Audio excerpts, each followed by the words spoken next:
Waalaikum salam. C'est Ibrahim. C'est Ibrahim Benyali.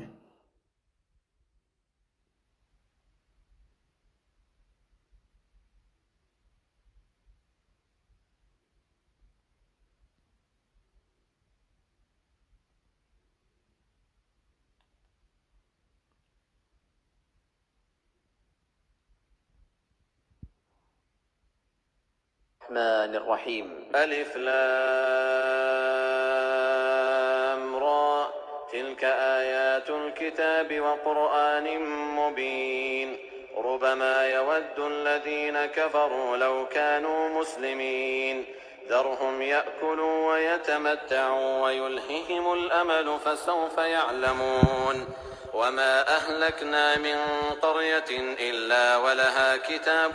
معلوم ما تسبق من أمة أجلها وما يستأخرون وقالوا يا أيها الذي نزل عليه الذكر إنك لمجنون لو ما تأتينا بالملائكة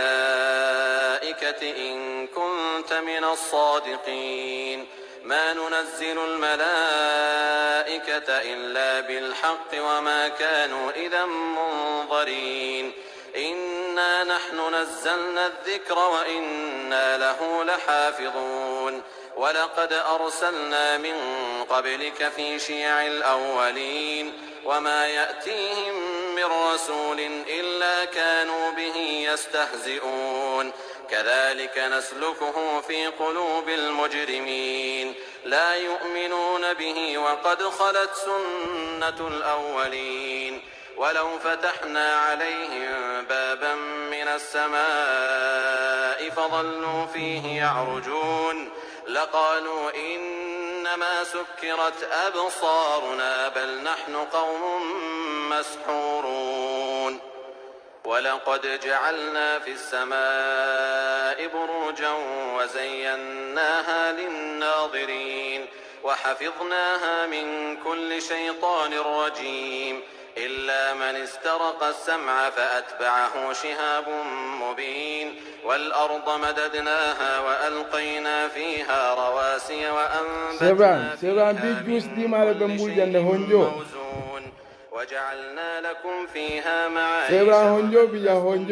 برازقين وإن من شيء إلا عندنا خزائنه وما ننزله إلا بقدر معلوم وأرسلنا الرياح لواقح فأنزلنا من السماء ماء فأسقيناكموه وما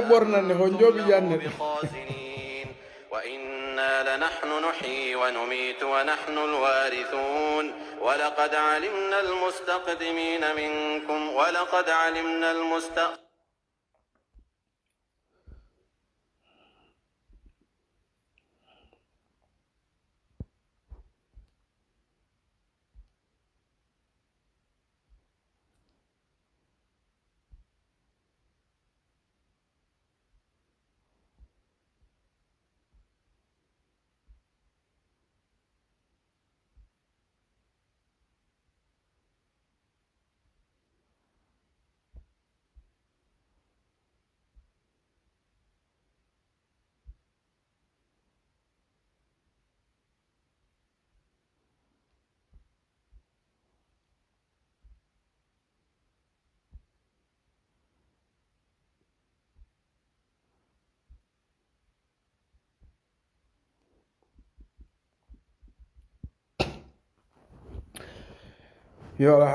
الحمد لله رب العالمين المبدئ والمعيد يؤتي من شكر والمزيد أشهد أن لا إله إلا الله وحده لا شريك له الفعال لما يريد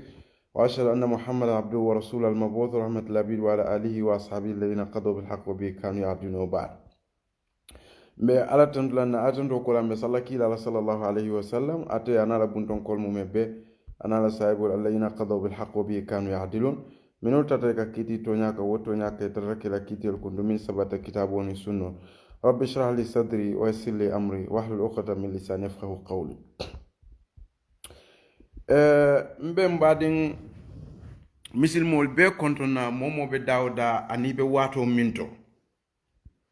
lafta bi nga kacha dumanding nga ñoo kono to diya nga ñoo hakkilo bulandi comme alqur'ano ya fo ñamin fa dhakkir fa inna dhikra tanfa'ul mu'minin nga ñoo hakkilo bulandi kaatu ñoo hakkili bulando aka mu'minol le nafa wolle musilma kendolti lafta ka diyamu kuola mi alon ka be dending society la kuola bi surtout min be dending jeno ma sibola jeno alsal tulolo na bak jeno kamune sabu society kono jeno kamune ke hadama dingol kunkilingol damala jeno kamune ke kordal kono jeno kamune ke hadama dingol la lasilola min be dending social media la karola gambia be ni wato min to nyin tembo min do ngo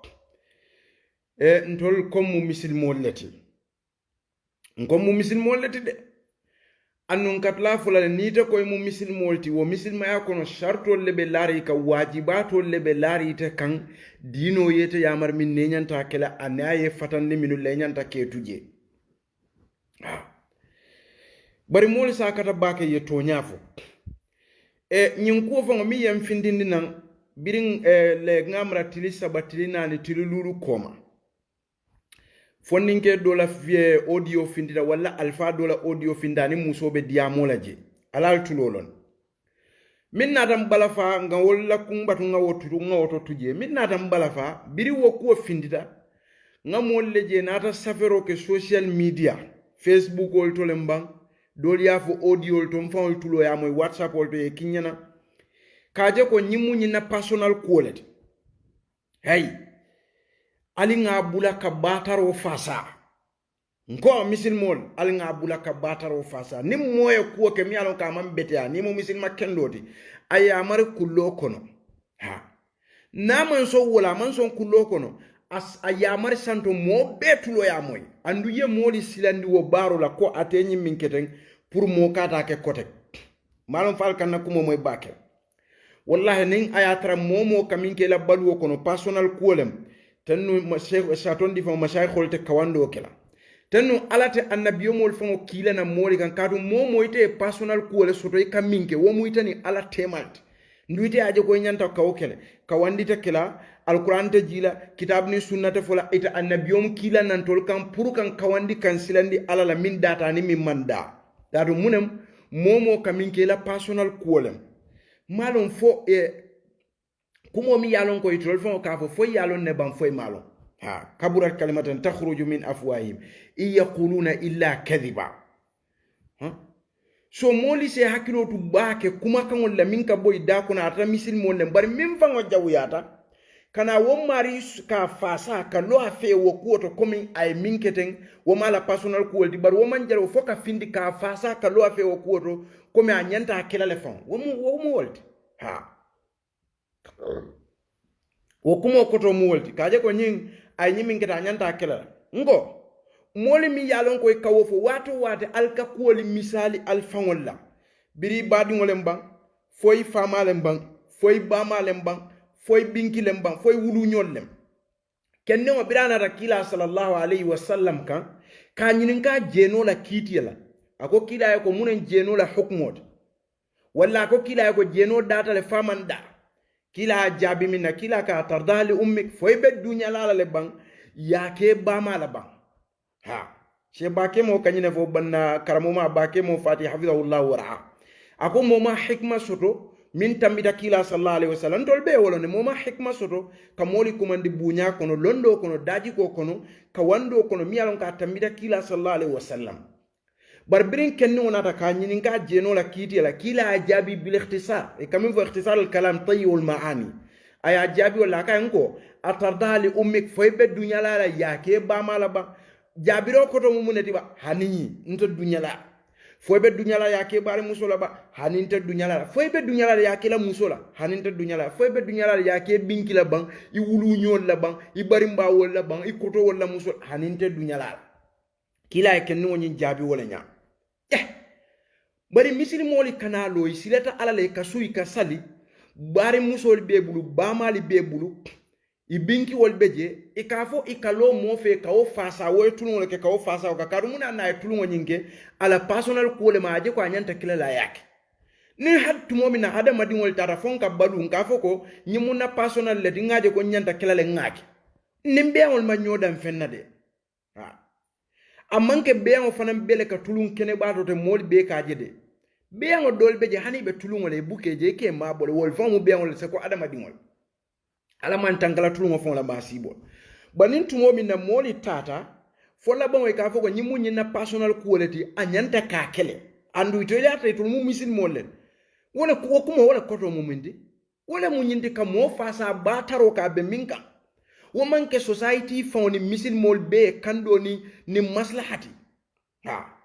ni moye jenoke lota fe ngo nkala solidarity ngole fasa ala personal kuolem ni ngay wuliafo ilota fe ko ala personal kuolem ala solidarity le nka fasa ala kada personal life le may wuliafo ni moye suñaroke ala personal life la suñaroke lota fe le pra suñaroke ni moye mon la society il tinya ala personal life le la society tinya lombelo la fe ala solidarity ni moye wandi muso jene mbelola fele nga fasa woma ala personal life le tinga lo afe woma la solidarity le kara la personal life le ni moye wuliya fo nafsi shay ni moye sunyaro ke nafsi shay ni moye bankola kodo be sunya bankola nafulo be sunya nga lo afe ala personal le ma nyanta kala so nindol ko nyi mol be la personal le mo nyanta kala nga nyi ko min be fo nga be kafunyola banko tinyata banko burukata family tinyata family burukata kordal teita kadu sai momo be fo fenkela abafula la personal life wala katina kake ali nga tonya fo nyoy ala bula ni mol ye kuriyake ye daji konta yali ke alkanalo facebook alke tol safe alke kontongol safe alka fo be lola la solidarity fele ni mala personal life let فكلا صلى الله عليه وسلم الله سبحانه وتعالى بيرين أكافل كانوا كالزاني لا ينكح إلا زاني أو مشركة والزانية لا ينكح إلا زاني أو مشرك وحرم ذلك على المؤمنين بيرين على كجينو كون أكجينو حرام يندي فمولي منك كشريعة متو ينتا كفال ناتي ماري والفرورة ككورلا بوم على تلولون فالله سبحانه وتعالى atondi fon mbafala ko ala nyanta fola womu wala personal life leti shari'a man nyanna kefa fo nyanta wole fola aleba ala mi yentol deda fo ala malon ko womu wala personal life leti ni e jeno ke ban nyanta solidarity felo fo ala ma wolomba subhanahu wa ta'ala akoto mi de ala ya lonne bala haramiyata wala na haramiya ninka kila sallallahu alaihi wasallam yan ka ay wofutan ninto la ka jeno haramiyandi anin jeno kam masibo min ke society kono bira courant lemban fa fuare alem fa fentaya kila sallallahu alaihi wasallam fo ila amalon ko nyimmu nyimmari la personal life leta nyanta kelale ba so akamunda kila e wolon ne ba hanwa e mol fatandal alka kuma bale fo almamillo mbadi mol hada madingo ka kalifan hakilo diandi fo e ka diamu e kamire ka diamu minu yo wol stupidal surtout min be den dino la kola mo ka jeno ke jeno mi alko haramiyata mim fango jawyata o beti ka wandi muso jene sariyo do mari wonyanta kila nyaadi de fali wala kiti elon ale wo haram yan ay sharion landa mari kan kanyanta falale so wo be ko la fo ala mi yete da ay wo muso da ay wo keda fo ala subhanahu wa ta'ala hashakum fo ala malon ko mu wo mari la personal life le ta nyanta wo kelale ban ndu mon nyanta solidarity la fe woto le ban al yalo ne al kamin fo ban fo ala ma wolomba kila sallallahu alaihi wasallam ye moli fatandi jeno la fo kila malon ko nyimmu mari la personal life le ti ban fo kila mawlomba saibol mi anko yo futandi monda alqur'ano kunabi azani la yankihu illa zaniyat wa zaniyat la yankihu illa zani aw mushrik wa hurrima dhalika ala almu'min jeno haramiyata harakata nono sifa be alay wo fo alqur'ano kono kila sallallahu alaihi wasallam yo fontole alqur'ano tole hadithu tole mba so ala fo malon ko mo mari la personal life leti ban ala solidarity le mu nyanta lola fele ban nko alal hakilo misilmol alal hakilotu alka kumol min fo alka kuol min safe albulol la hada madingo se kumo fo se fala jahannamo kono min si ata no kati taton di fam taworo wulati ise kumo fo se fala jahannamo kono kuma kilinda mayo fo ye fala dimba kono wo kumo nyi mun birita kafo nte matul khilahu bal ime hakilo tuwatu fongo yenyi min fo yamira kundinnati wala kundinna yamuta ya safe social media dora ya fayje wallahi billahi tallahi la kalo lungo alaka wala fo alqur'ano kono qalu li juludihim lima shahidtum alaina isa fo sufol yeko munatina al sediatan tol kan fentem baro to le min safe bulola yemin foni dala fe wofe ma yalfidu min qawlin illa ladayhi raqibun atid ha ite fenne fole ta safela billahi fo malaiko te jemi alon ka ya be safe wala nani kitabo di tol fon la laka lolungo ikafu mali hadha alkitab bari mun nyin kitabo la yughadiru saghira wala kabira illa ahsa wa wajadu ma amilu hadiran wa la yadhlimu rabbuka ahada Allah subhanahu wa ta'ala mi anko en tol deda hada madungol deda hala ta'ala l'insan inu min ad-dar lam yakun shay'an mazkura ay jeno haram yan ninka nassan alqur'ano kono kila sallallahu alaihi wasallam wonyam birin ken nuna ta kan kanyi ninka aya jabi sutun wala ikhtisar kalam tayyul maani jabi sutun ding aka tardali ummik fo ibe dala la ibba mala le ibe dala yake ba ibe sonna yake ba mala ban ken noni ya jabi munela hani so wakata nda haramu tale haraka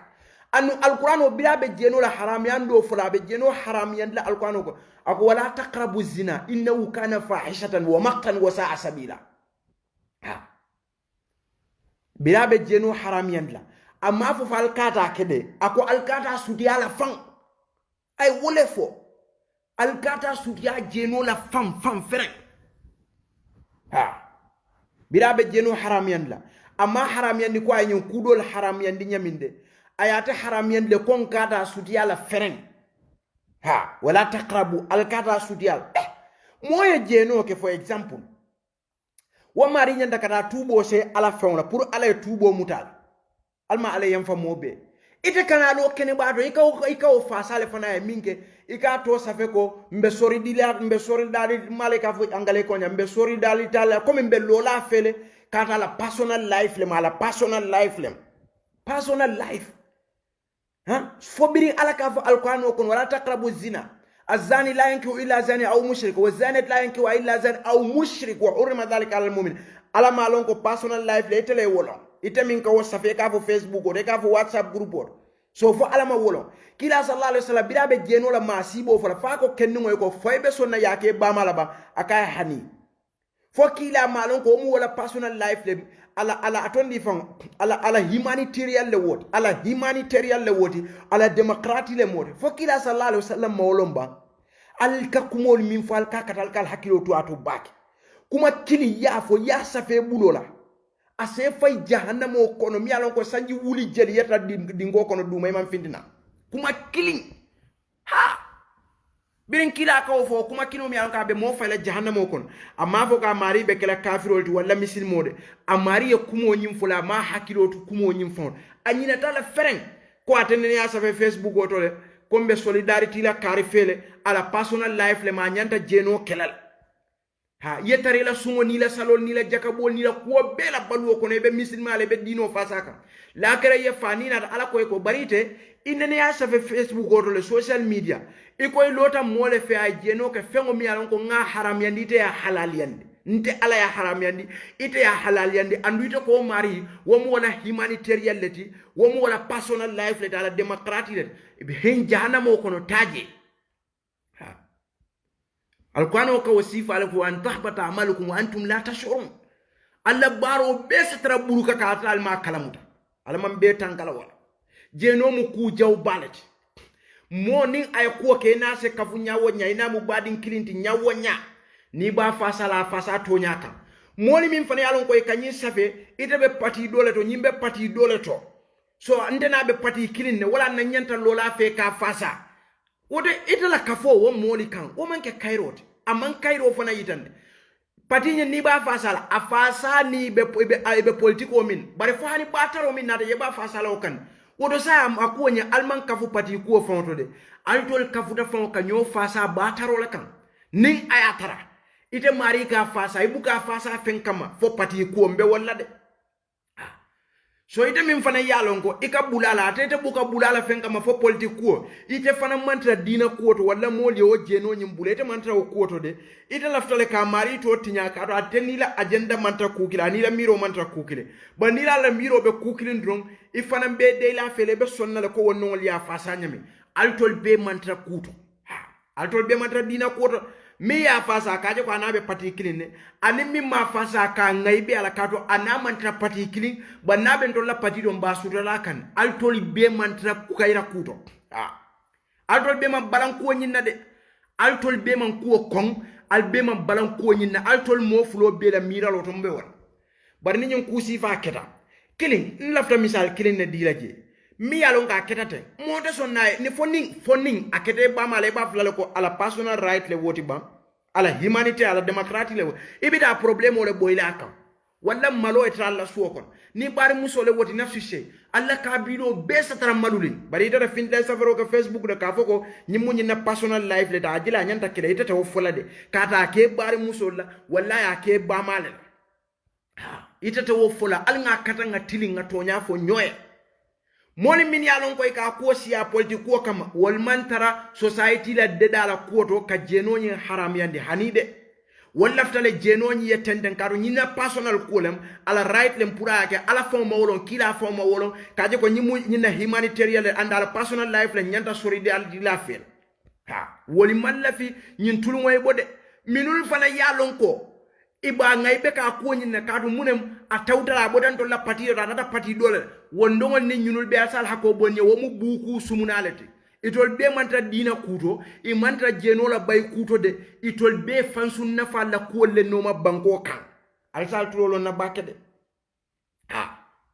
e fansun nafa la ko no banko kay be won laftale pour mol ye finti misil makendo le safero ke kaje ko jeno haramiyata ala ya haramiyandile alfata wandi musol alfata wandi kella alkata mol la family tinya alkata la society tinya alkata tina musol ka dingol samana suol ko ne ke wulu ika o konton le ke mawol konton le ka fay ke mawol dingol le kana muri ke keta ayate manke dingol ika muri ke bulandi la lasilo ko ate manke la lasilo molti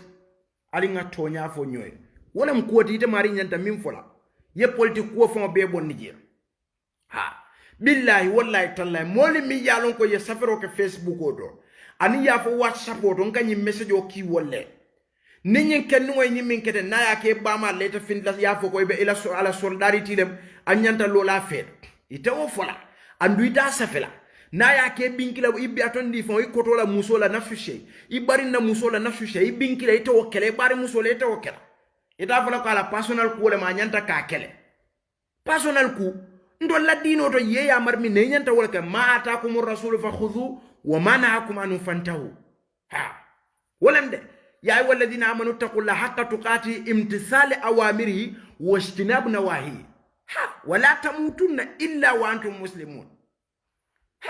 abe wala nyam idha qada Allah wa rasuluhu amra an takuna khayratan min amr ولم واطيعوا الله واطيعوا الرسول ومن يطع الرسول فقد اطاع الله اتلا كو بيبي فيو فنكلا بيبي كتابوني سنولتو الى بيرسونال كو ني لا humanitarian مي كيفن كوماندا الى ديمقراطيه ولا القران يا مرمنا نا يفتن منا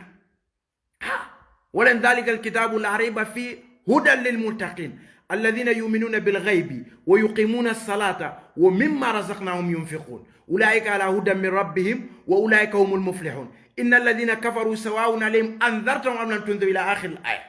سواء بولا نياما my friend وكتابه ولا منتولا كندا كوتا أتلا يامر داجي كو سيفا بلا بتما بيا ينفتن كوجا وبلا ذلك الكتاب لا ريب هدى للمتقين على نياسلنا لي كاندو لمات جمال لمولتي الذين يؤمنون بالغيب ويقيمون الصلاة ومما رزقناهم ينفقون أولئك على هدى من ربهم وأولئك هم المفلحون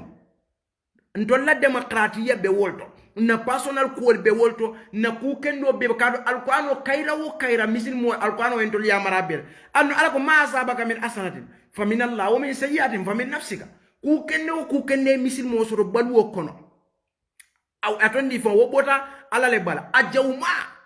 wo bodan to lada madingol fon le bala hali filomi ni ala ba fal alquran ko kamno wo yuridu shaytan ay yudillahum dalalan ba'idan sedan lafta ke filindi nyala mi alon ka be jam farim baka be jaw yare bare ala o kala file ka moli kannan ka yam fam moli bara hadama dingol fon kala fi ka fili hadama dingol fon kala fi ka bula ala kasidala hadama dingol fon kala fi ka ku jawoke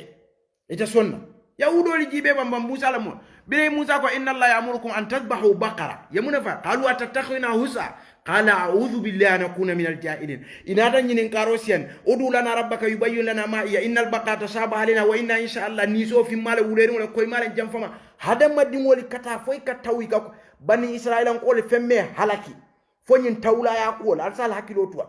hani alquran ayo ajide to law innal ladina amanu thumma kafaru thumma amanu thumma kafaru thumma zdadu kufra ala ko mun lam yakun illahu liyaghfira lahum wa la yahdihum sabila biriya wa tawla ala ka junubol kafarle nin jannin tilo ka bottili ji kata tilibo bay muna nani yahudo la kata yam fala wodi kata awlay kanu yata amadu ne ka tawle ila nyinin karo siyata ila ko be siyata ila tawla ya siyata ila kiskisrol siyata bugana so ika nyo fa sa ku jawo kan ika nyo sopota kai ka lo nyo fiaka ibuka nyo ya mar ku kenda wala na ala ko innal ladina amanu thumma kafaru thumma amanu thumma kafaru munem ako thumma zdadu kufra wako la birina to kafiriya be la fa ila tonin mo musulmanin kafiriya thumma zdadu kufra ako lam yakun illahu liyaghfira lahum ndam manke man so bi an kon sa junubo kafari wala liyahdihum sabila annunte kannandi la silola kato munem wata tawla ya sifa beke alsala kilo tu bake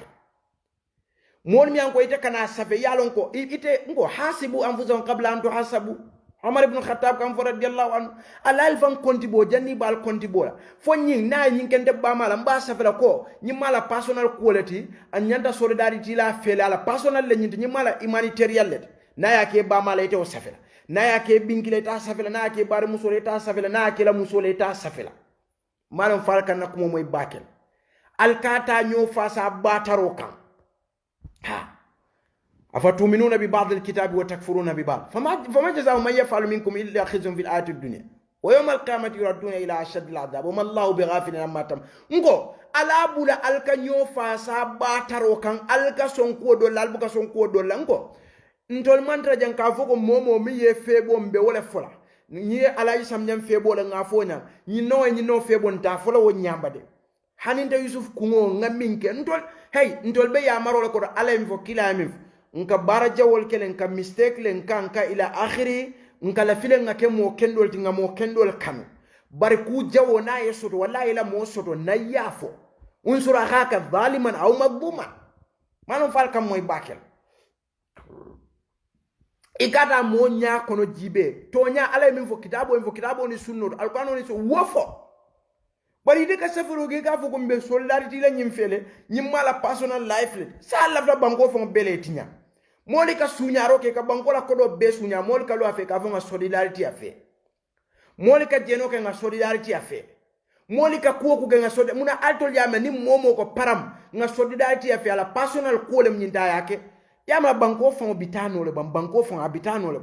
family li se tey ko dal se tey kabilo se tey adam madingol nintu momin ne tol tata fo me women diata momo e kawre ke control man soto kotake o mo masi bolati de ha ke fo isa de control soto kadu de be dino le kon wo dino wo yamar lol le beje ya atondi fo yamar lol ni fatandirol le beje wo fatandirol ni nyinol ke kata nyinol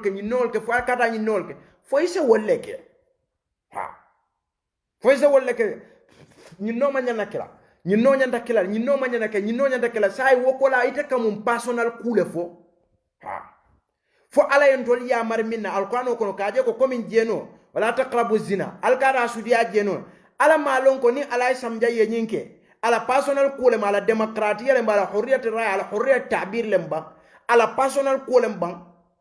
ala life lem nyint wala na yaka fo birin ala ka fatandala alquran ko ala subhanahu wa ta'ala hashakum ganyin kumo fo ala mawlon ko nyimunyi na personal quality ba kila sallallahu alaihi wasallam ya fo sharion ko nimmo yake mi alon ka fududa nyanta fala sharion nyinni la kam fo kila malon ko nyimunyi na personal quality ba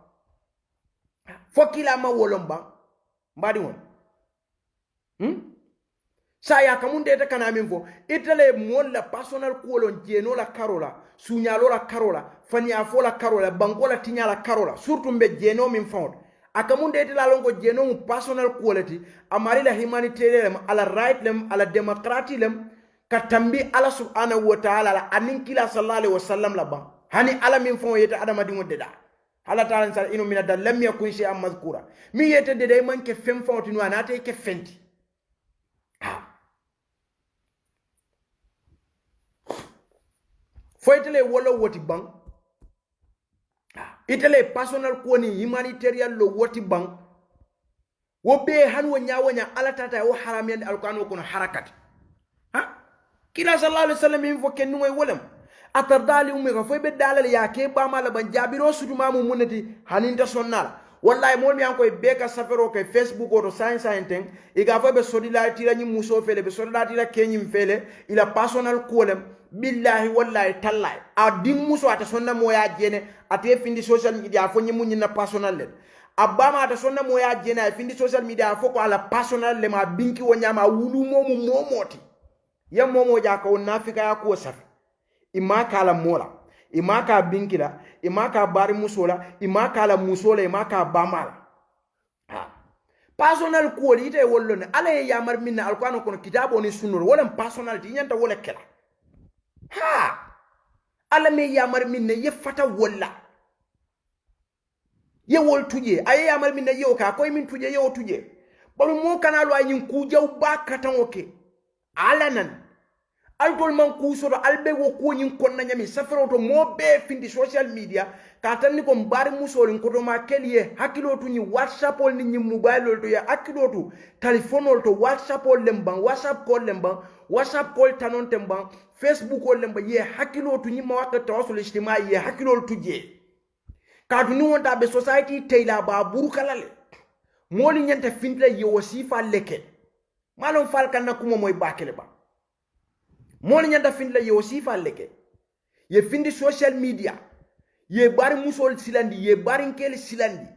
ye bama woni koto mal ye mobile di momo le binki dingol ye be kawandi ye be masani nkali ajere nyi sifa min ketaten man la fi nyi malu sifa en na family soro man la fi fama e malu man la fi mbama e malu man la fi bari wonni binki wol ye malu ndebota mo kendo lebal ha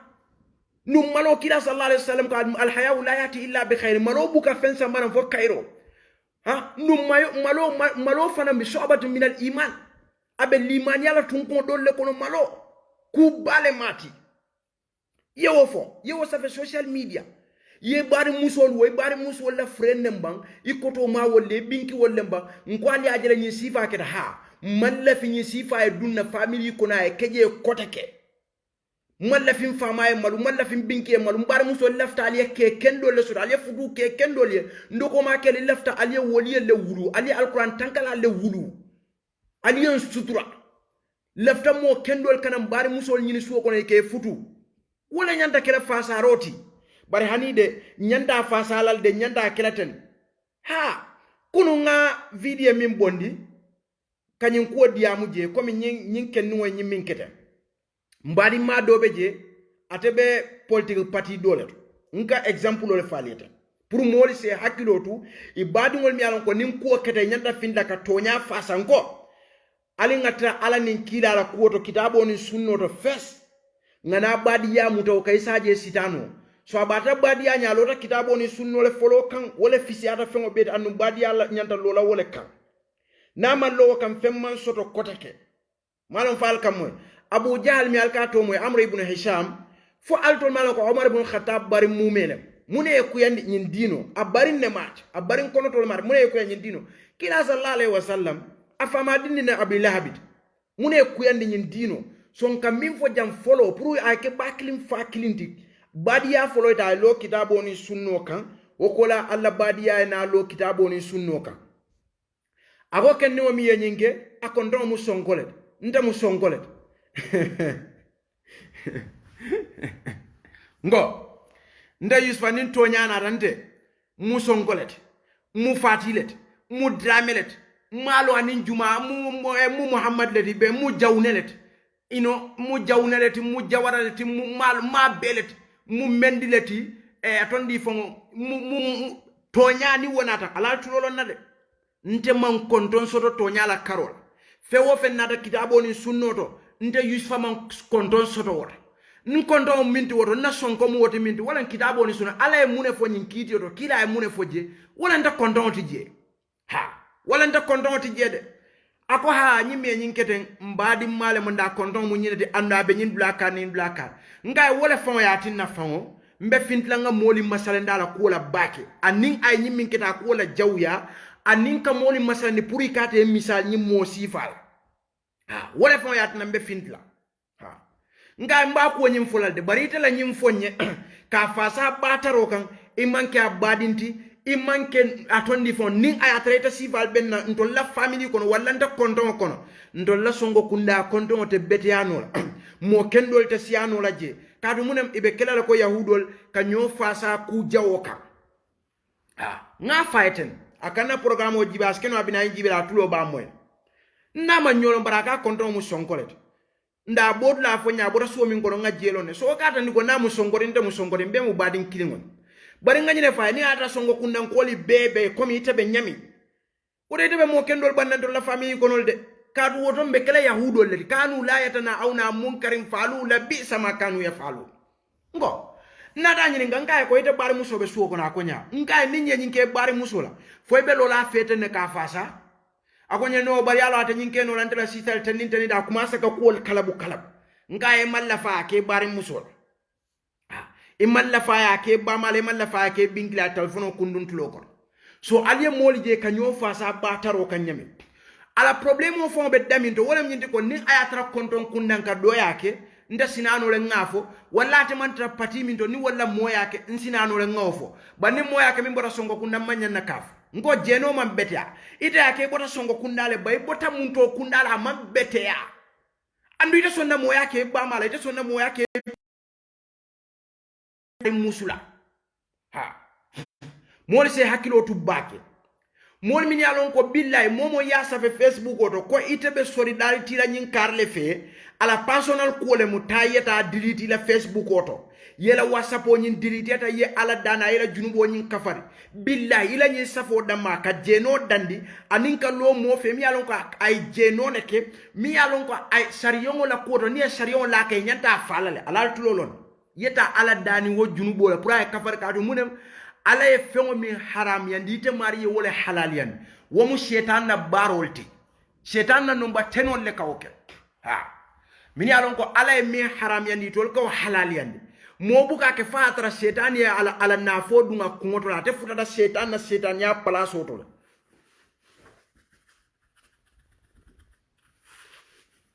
alsal tulolo na bak mo buka halal yandi ala ye min haram yandi mo buka halal yandi fo ayatara futata setan ya place otol ha momo yalon ko ya safe facebook oto ko itebe solidarity le andu nyimmari la personal ko le mu nyinti ta yeta delete je yeta ye ala dani pra ila junubo kafar yewo min da ma safe bulula wala ya fo audio to ala se fayala jahannamo kono 70 kharifa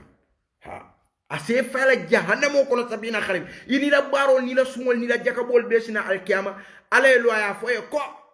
bari foyta nema nyi sa facebook oto kaje ko moye jeno kala hakole mota nyanta kelal andu ay wandi musole jene wallahi jeno famle ke aslan jeno fam yalon ko ngo wala taqrabu zina innahu kana fa'ishatan wa sa'a sabila ite wodan azani la yanku illa zani aw mushrik wa zani la yanku illa zani aw mushrik wa hurrima dhalika ala almu'minin qad aflaha almu'minun الذين هم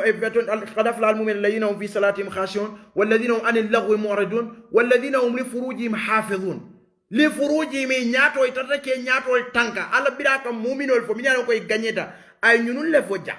مؤمنون من يالون كوي غانيتا قد أفلح المؤمنون جمال لمولتي الذين هم في صلاتهم خاشعون والذين هم عن اللغو معرضون والذين هم لفروجهم حافظون إلا على أزواجهم أو ما ملكت أيمانهم فإنهم غير ملوك فمن ابتغى وراء ذلك فأولئك هم العادون ها so ale womi yalo ka be haram yandi ta kanana e ka halal yandi mole ka nyanta kelal fo iman dawula ka nyanta kelale ikata ikawo safe facebook oto dunia be nyakaje ita ka halal yandi ala ya haram yandi ita ka halal yandi dunia be ka muri kaje ko mo ma si bolti de omo ma siboleti ala bidaye mumino la kuofo mini ya lonko I ganyeta abe wo sartol kono nyaato la tanko jeno ka ma sibo minke hakada madingo fuarian aka hada madingo la nasabo aka kuntu janga dingo ka kondon la jumalla ala fonye so moli se hakilotu bake ak nunto kebal ndo nga million gambia keba ni dunta ka mungo ne kay ba an enyen de musu karle kono mar wakata al kiyama le wo buka findi bungo no kote kede ni wa ko jima buka wuli kote al kiyama katawol ndol nga million na gambia society ko billahi wallahi talla se jeju ne ka fo nyenu keba nunto kebal ni muso findira suwo kono ba kata pompo do jibe na molje siarin sudal akata ni la su komol wala ni su min nani ta ni su komol ana pompo da jebi ay ta ni wo komol la dunni komala baranda to ay ta su kon ha musol ni kana fra in garam place la te beke ko jimile fo etam ndol be nyaay wojani na dimba na dindi ya nyawonya moli kanalo facebook ka fo nko mol mi yalon ko inabe patikiri ka safero kala solidarity ala atondi fon ala right lem nyinti ala personal kolem ibuka kukende faye ni mari man kafu kudo de wo mol ka tandi ko itol kafuta min kam wolem nyinti ko ka nyo fa sa bataro ka hanina moy bataro ke mba fa salal ke wo fanantem politiko ti de wontende misilma ya fonti follow ila politiko to je la dino fon me yamara killing min yalon koy ni amantra parti killing wol fanan ka siya ka je ko anin tol mantra parti killing ka ngay be ala anin ka kontana ko nyin na bari jeno nyin ko fon itol fon bu ko bay inin nyin dongol be buku sumuna itol be man ko nyin bayde itol be la interesi bole ke kan ko nyin to bari jeno nyin fon ko wo man ku ye tol ya andu ma haram yan so mol se hakilo tu jambake ha mol se hakilo tu jambake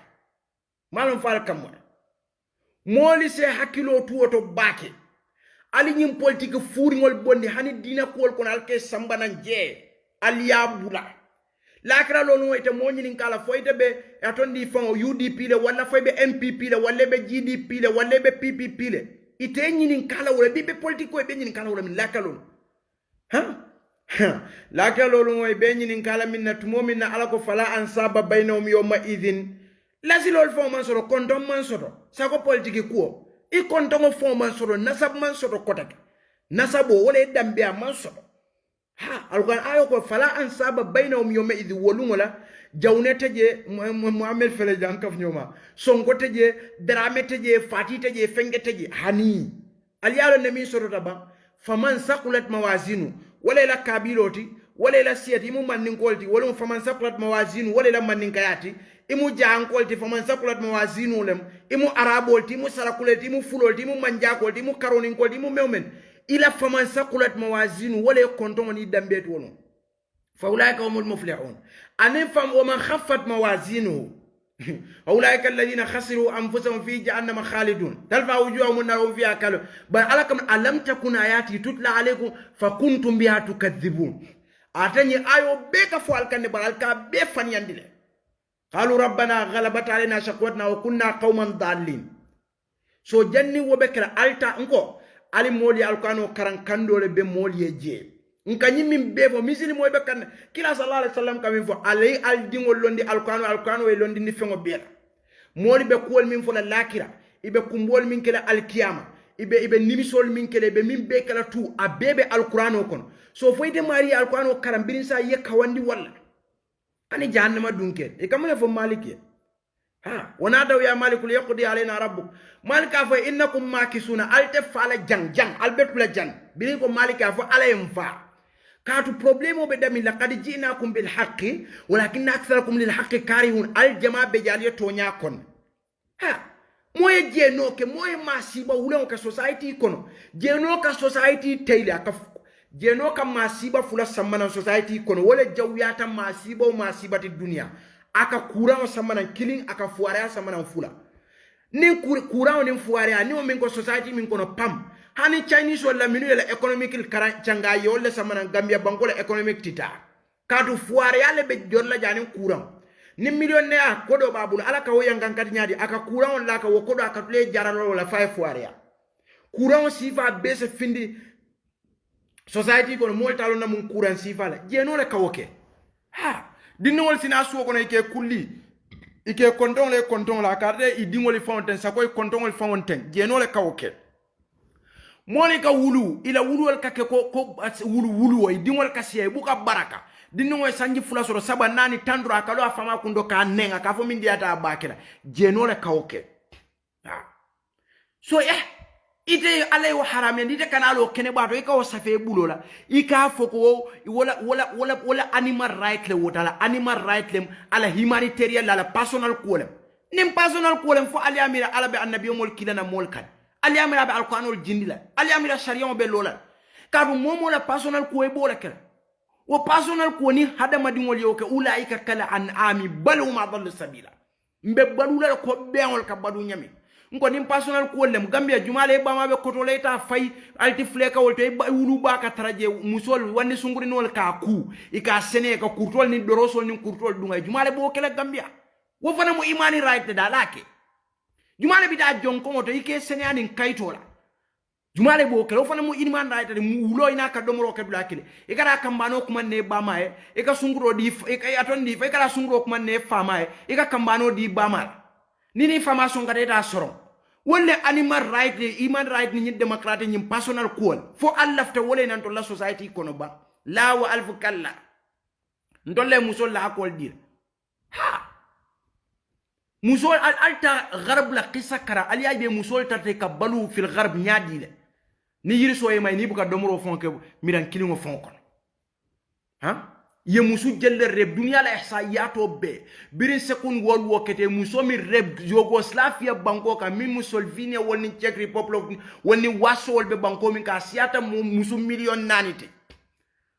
ha so wolle won misilimo le musoli bunya ye respect ika musol ke mansati ke kinti ha jam musol se fenge anin ke tang ise dingol so wol be different dingol muna ni wokera family soro dal fam family man soro ala balwo kono dambe man soro family man soro kabila man soro man nasabu soro ha fo allafta wasifa le nan na society kono bang ha abeja ni dindo ani dindo ay wosoto ñun la ben Swiss ñun dindo ay wosoto Paris le ñun dindo ay wosoto Frankfurt ñun dindo ay wosoto Hamburg le juma lafte bar muso e ko nyama Gambia dindo ak ay wosoto ba ñun ne ay do soro sere kundale ay do soro malo mindro ay do soro kiya ay do soro ñomi ay do soro fen fa lafta wasifa jeno kany masiba sifa leke mo kendol be wulula nyaadi alquran tankalal ha alala mo kendol kawandal almamol minister presidentol nyaadi ha nintu momin na moli kallo kene bato ka nyo fasa jeno ala ko moli min fo gagneta mu'minol mi ayefo wala shatro kono abejele mini alonko walladhina hum li furuji mahafizuna yinyatol ye wolle tanka إلا على أزواجهم فإلى مسول دمك أو ما ملكت دمك فإنهم غير ملومين فمن ابتغى وراء ذلك فأولئك هم العادون قد أفلح المؤمنون الذين هم في صلاتهم خاشعون والذين هم عن اللغو معرضون يقوم بفعل نصيفا بلا والذين هم لفروجهم حافظون ولا تقربوا الزنا موكا جينوكي أما كيتلا أما كي بامالا أما كي باري مسلا والله يا كمنا مسلمو إنما المؤمنون إخوة akeda manjaku muslimo le tiba mbadi ngole man fisiat aman fisiat balanta muslimo le karoni ka muslim lem e bi atondi jahan ka muslim lem atondi fon sarakule muslim fula muslim lem ibari musole mati anyante dimilal si ko ni ñu konton ko alwo betuje muslimo le ikhwa la fadl al arabin wala ajami al arabi illa bit taqwa a konton na fengo betuje ah bari muslimo le ñinti ñi mum bari musole te ñi min ka ya kam fa itandi yem bari musol yem masala ni social media la ye hakilol tuje anyanta kila wole nyama ha muslimo be ya kenyi minaten imira kwa ya kenyi minaten nyum mbadi muslimo le andun tol be mu muslimo le aye dimi ko indu nyanta kanula ko ye bari muso kanu yame ni min bota bakrin fakri kila sallallahu alaihi wasallam yorefo la yu'minu ahadukum hatta yuhibba li akhihi ma yuhibba li nafsihi ha alo falka moy ali do te limani ala fo aya trae min kanu ate fanwe ay wakanu abadi moy al muslimuna aw al mu'minuna kalbuniyana yasuddu ba'dhum bala muslimol be mu bul kon nin kilin nit ñi no dimita do ñin to bele ka kalamuta ntol be wala ñam aya ke ñi min naten gambia muslima kendo be ali politique wol be landi jede ñin dunia ko li tebe npp la ñi nobe ppp ñi nobe udp al wo be landi je aliena nan aliem bari muso fasala tonya kan wala munti ne abo italia fasa ne ay tonyen do fanan ka alia fasa o fulo be ka kire kenyim fana wonya alia fasa ay tonyen do min ka alba fasa la wala ka wala munti ali ba masalan dilale ali ya kawandi ka tandala ko nyimanya na kila ali mbari musudol fanan silandi wonya wala wo fasaro ando anyanta ke dimile aye sunu kadu nyimmi yalon ka kedata kete bari musol mi ye yalon ka kete atondi fo mbadi misil mole wo fananti bari hanide politiko e society tinya e kabilol tinya e family tinya fo ila fladum la mod la dino fon kono ani minul be kukili wol koy solidarity da fe kadu munem ala personal ko mim va be wasafe ka alon ka be min safe kan kuma kuntan wala be fania folla kadu ni wo ka bari musola to fola kilin ni nom yalon ka be kontanri aba safe kan da be fenkeri muna kadu nan na be pati kilin at least mba fenkela bawa tawtale a tawtala botan na patito so itol beji be net e be net e be net ni mo flol be itol man findi ka ko nyin kon dino nyinka so moli se hakiloto alfa saroke alay aliya kanoke alay aliya kamfa ke alay aliya mol kon alay aliya mol kanu alay ndol la dino ye yamal wala alay political bonni je ha mbari musol alal hakiloto social media mbari musol alal hakiloto ni social media wallahi be kuma fola je ibe ku kala je ibita fo dunya e kiri wo ku jawo be tarajele dron ha imari de tubo man tambide ni nene ku jaw ke teta ye tubi ye fonyale kata ke koteke ha ye tubo sey alala ikata sifa murun kan koteke ha malo fal kamwe bari janni bo fana be kala wiqatu khairu min al ilaj yi hakilo tubake ko ngo mo bele ka mistake mo teje fo mo annabiyo mol damma manke masuminol ha kuluna yukhti wa yusib nka mistake le fo bake ha alama alay yam fani bar ko dol beje foy fana ye hakilo tuol to bake ka mistake le wa mo ala al sunnatu la fi khalqi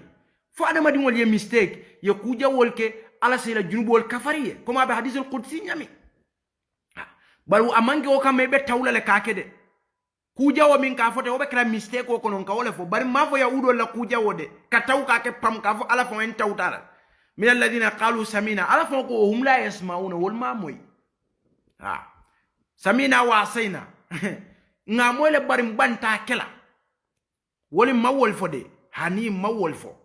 so moli si hakilo tu baki mbari musol alal hakilo tu nyim mobile sunguri ni wo sunguri ndi belare sudo fonni ngeke ko alo na systeme nyaadi korta ndenge la picture je Facebook la na installment billahi so lafte furulal nak bar janni wo mekka chala le fo ngela picture je fo nga nyomoy folo ngela picture ngo abela picture je la albe nyomoy la pour mu ha abela picture je la albe nyomoy la pour mu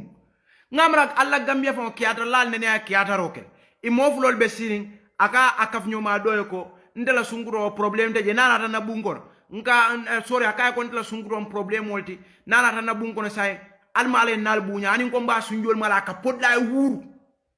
abe sirin de kiataro gambi albe nyaajal maninga ko abola albe ya jal nyala o boy la kiataro o boy yaja aka ko na sunguro ni ko mba asunjo mala ani moflo bungono ka podla ka wuru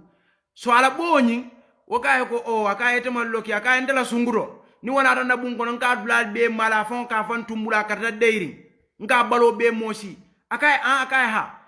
akay ko fela sunguro mu jumal akay ko na sunguro mu jariyat le akay jariyat ma akay la sister jariyat akam fada du to fa akala fon be akaba kelende la so fon kono ji ali alon ne fon wala o kiyata tulungo fon wonyanta mol fon kawandilal ha wala nyindi ko kila sallallahu alaihi wasallam mi fo kenno bira nyini ka jeno la kidir fo be sonna yake ba mala kay hani atebo min fogan ko o sunguri ni do min buka sa sunjo mala bun kono o mu wandi bare musolet barate amonyo min kay kon tata o buka bana o mate bare musol di bakilin fakilin kiyata ro nyin waya kan fay du to faya ko yala sama tol be sendal nay woja be la flow falale a wulta dala hajul kadu munem amam bete ya ambe alon ko ku halakiri molem aka lasilo le fomo tinya ha nde bare muso kata lari sudo nim yalon ko aye call hello na sister abenya lafte furura okay ila from furura ha tam fama ya na woli amuro fama nkoto ma woli ya ta ya foe ya fom bama e katan call sudo jang kota ki yala mobile ofa bari dol fanam do ko lam kamba nuwa ye kola be to adu jana credit ko se 200 yo alo na sista nga credit ko kelen wa ila nomba dina wa ngana nomba dia pour pama nomba kiya so lafte fudula le ilafta fudula ila na talo sen nga jibe bang bari mbeddami ha fonge balol le jani me balol je yino fonte fenge ala na talol be juruma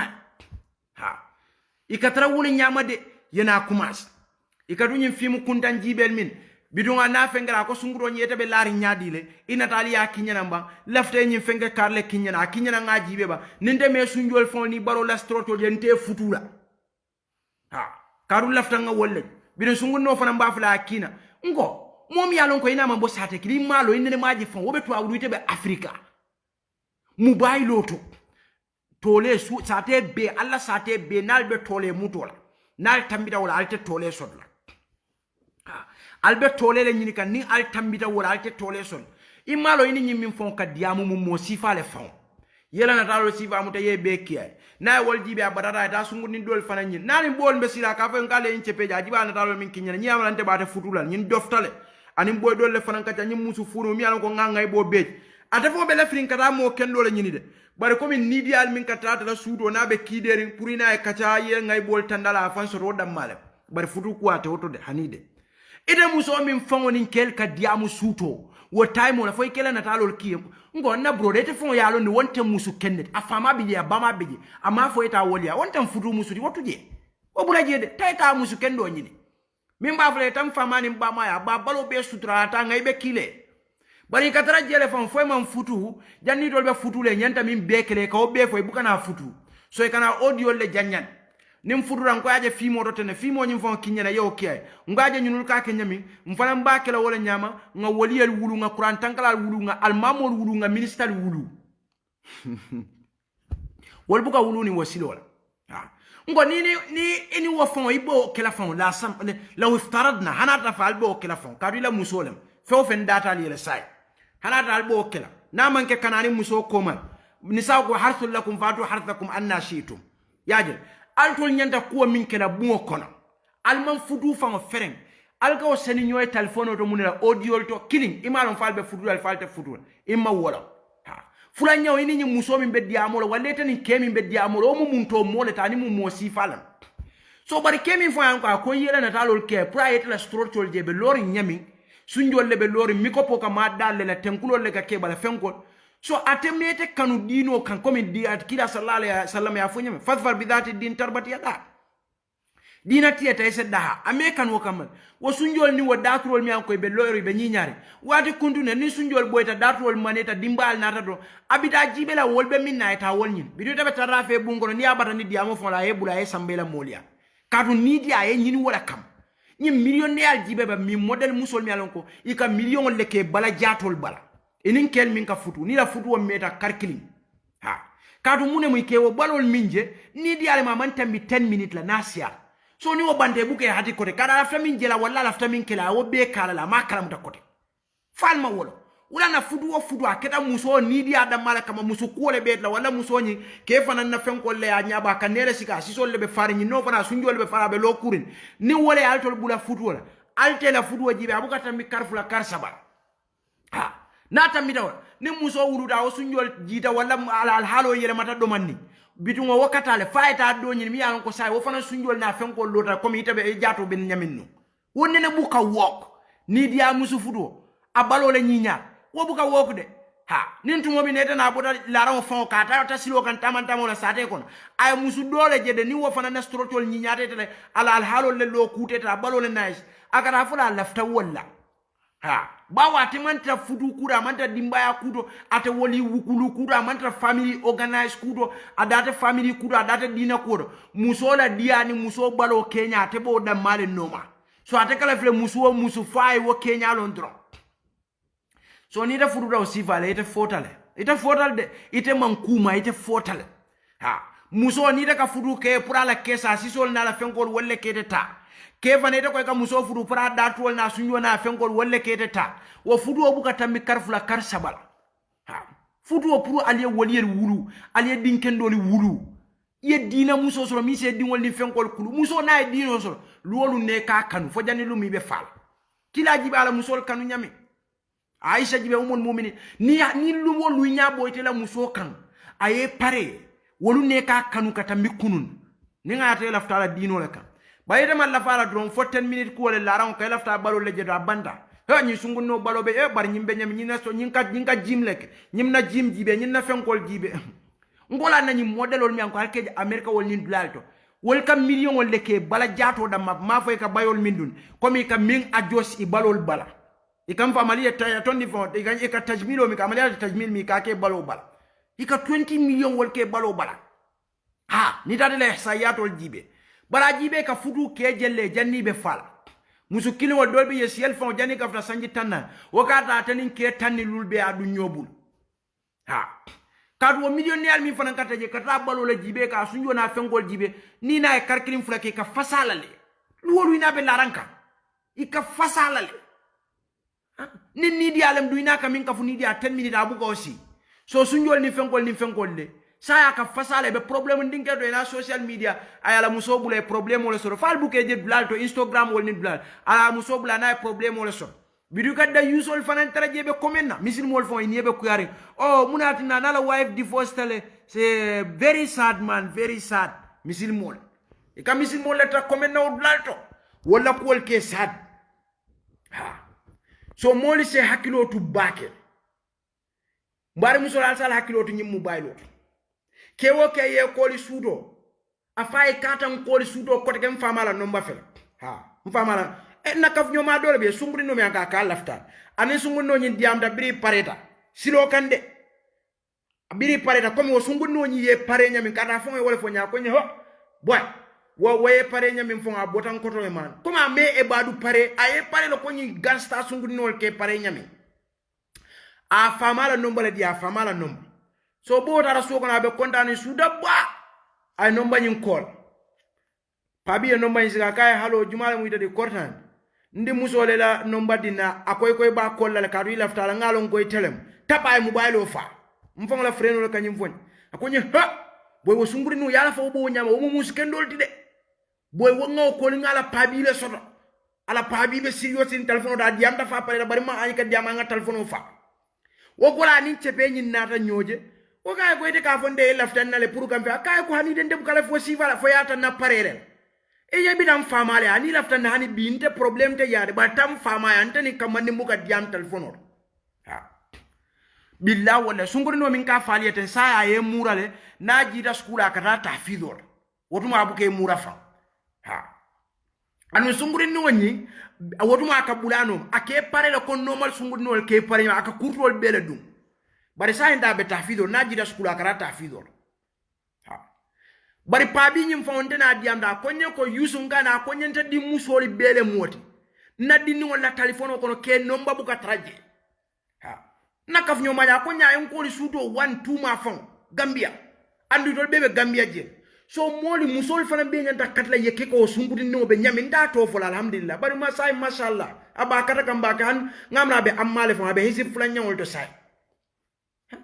femati na bo fana ndongonyi fana na dalla fala de fo sunguri no ya pus kata fama kan nyami bira be espenya ngai ke wo muso ngawo nyini wo muso kendol ngoy ko be la fri muso akwa ngai ngata wo fama ya nganyini na dalla ko fon na shekho dole na alfa dole na nyima shaykho ana fama diamuta so muso nyanda ka kata yo si valek bayite be Facebook oro kamani wo kamani ye at wala te fonga kamani wala na talol jibe ni mi alon ka ye jima je sodu rek iko hobo nyimbo be bati na la kesna la fengo yo at sudo ina diamu suda kilim fulanya de ka nye anyu ngo muso fo ina diamu suda kilim fulale texo kinyo aka fa I love you me too I billahi bringela picture fo je man sino no nak billahi bringela picture je kay oh boy mbe jay buka lo man billahi you know so bin ndefana mbole nyaama billahi bringela na taloje kay kanu ate bol nyaama yalla bringela na taloje ndefo man sino no ile na taloje man sino bari mba jiwela le bidwa aka fa man sino no aman domoro fon keno emte kefte e man sino no e man domoro keno e bo fala le dak wo bo fon be fole la bidu ndongonyi fana be wuli afula illahi ndafo billahi nyeda male lo fi ale tan na balwoti te ndal sal hakilo do sifatu muso na muso fele ciri njatulo ben ka fa ngede da mala love billahi da mala ben na life kono me ni me soro billahi ni o fo muso sai ni da na musu doje lafta ka ke mañot adno misil maya sarion to ye nanne dandi ando al musu jamali ñini pour ali dinke jamal wulu yeke alquran ali musu jamali ñini pour ye dinke jamal wulu yeke alquran tankalalti ha ibe kaburo kono dingo alquran o tanka la kira lolu ye sani kabengo duila malaikol ba fula kila eton ni saibol ba fula kila ko nyimu jumalle kila ba fula nyule dingol tankande alquran la dunya kono Allahu akbar al musu jamal ñini fula saba nane ali ñini ali din jamal sote alquranol tanka ye kitabo ni sunnol fasa ni mantra baluri ha sako sa en la balwol ka sudi anyami ye dingol sote alquranol tanka e fate be mol karat la bari de na muso mese ya text so baby go ende da male kanwa mo do te je ko ko itele mun na life ti man itele mun na everything ti ngedele kanu itele mun na life ti te musu do ñinna de te ngede da male kanu hay tata musu do ñinna yo fay e ka et ya be fay so itele mun na life ti ndete musu do ñinna ngede da male honat billahi be ni meje fonte ka kenya mi man bu galo men billahi be everything be kala pour it trust me man so ide wo be fo muso ye iko bina manyo lala wo kan ika itele mun na everything wo fana ta sonno problème o kanala birinja muso ni ba ñinna na bo ibe musu fulanya ñinna foita ñinna hana trimanta ñinna fam afa yetulo lo nante ha mbe fulanya ñinna nga sabanya ñini nga nani njaw ñini ha inyanta wole fulay kata woji ba tentem fonde afa wonya ngani min fale be na muso fele sira tulo ben mi sariyo wole wodandite annu almusu jama ñina beti atale ni momo ya no bari ma fa fane ye muso ñini de ye ga lay samjant kata sinin damola banda bato choko babe borla don tak ita den dawolo bonna ni koy muso fo kullira wuluta kara kulliya le ka banen droke ha ma wontende iba kelaten ne pour ni yano andu yalon koy se tilino iya oke ni wo fo kera ni jenol ni fenkol be talalal bari ni yano de ni mano dan kilin andu ni yalon koy te tilina dan kilin ikana ke ali babat so moli se hakilo to sifal to bake sunguri no kamano kede kol ngete honale ngete lof le ngete keten to nyante ameje fa ka foy ko ni meje mbuka kuken wonde ne fango meteje fang abe baluru abe tuwawdu aka foy ni meje billahi mbuka domoro keno mbuka lano mbuka fenke ite fanan kan lawo kumola ha ikalawo billahi wallahi talla ni dana telefono kundu damire ka do fanan ko nyaadi den ko sorry bin ni weddi amola na mero ni wala beddi amola ni na mero be nyomoy kamman billahi na suwo ko problem wala be so ko nyaadi de o billahi be ni meje mbuka lano man atara do ya de sunguri no fanan na bo do ya kol yaje so ni da bari nge kol le ko mesoro be mun billahi ndada marcel do benun kuro lambe tabiro wata fanan ni do be diamol balwo be fek samak laban tamrindi astaghfirullah alazim so mbari musol sakata bake ye hakilo to nyin telephone to nyen abe momin dula dimba ko abe sialal de bi nga kullo saka kulloto nyimbe momin dula jahannama wo be sialal de ni misil mol me hakilo to nyin telephone nyin kulloto abe momin sambala jahannama nyen jenol min tamata nyina futu bangol min tamata nyina sunyarol min tamata nyina nafikal ni wuliya fol min tamata nyina nyin telephone nyen ni almal hakilotu de abe mo jamal sambala dimba kon almal nal be tanka nal be sutra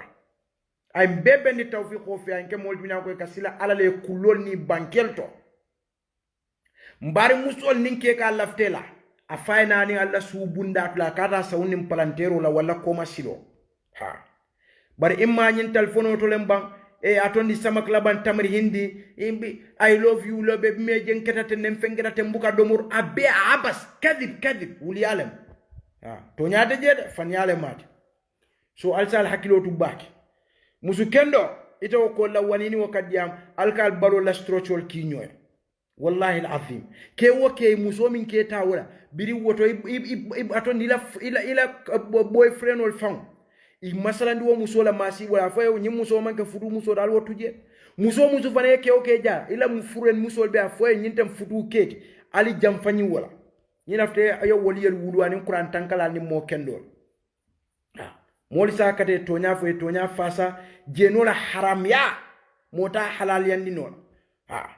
a haram ya dalde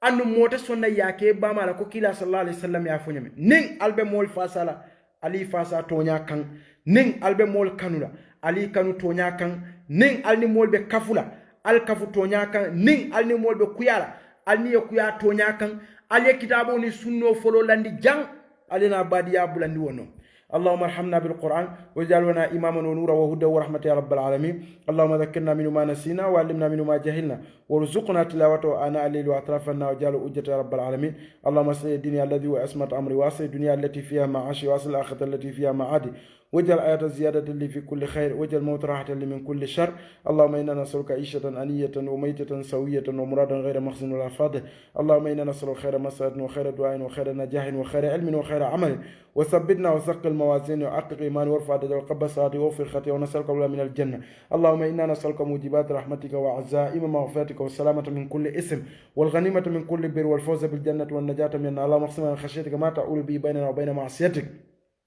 ومن طاعتك ما تبلغنا به جنتك ومن يقين ما تهون به علينا مصائب الدنيا ومتنا بأسمائنا وأبصارنا وقوتنا أبدا ما حيتنا وجعل الوارث منا وجعل سنا على من ظلمنا وانصرنا على من عادانا ولا تجعل مصيبتنا في ديننا ولا تجعل الدنيا أكبر همنا ولا مبلغ علمنا ولا تسلط علينا بذنوبنا من لا يخافك فينا ولا يرحمنا اللهم لا تدع في مقامنا ذنبا إلا غفرت ولا هما إلا فرجت ولا دينا إلا قضيت ولا عاجة من أواجه الدنيا إياك رضا ولنا فيها صلى الله عليه وسلم أكملت رب العالمين ربنا آتنا في الدنيا حسنة وفي الآخرة حسنة وقنا عذاب النار ربنا لا تؤاخذنا إن نسينا واخطأنا ربنا تعمل إحسان كما عملت علينا من قبل ربنا لا تحملنا ما لا طاقة لنا به واعف عنا واغفر لنا وارحمنا أنت مولانا وانصرنا على القوم الكافرين اللهم حبب بنا الإيمان وزينه في قلوبنا وكره إلينا الكفر والفسوق والعصيان وجعلنا من الراشدين ربنا إننا سمعنا مناديا ينادي بكم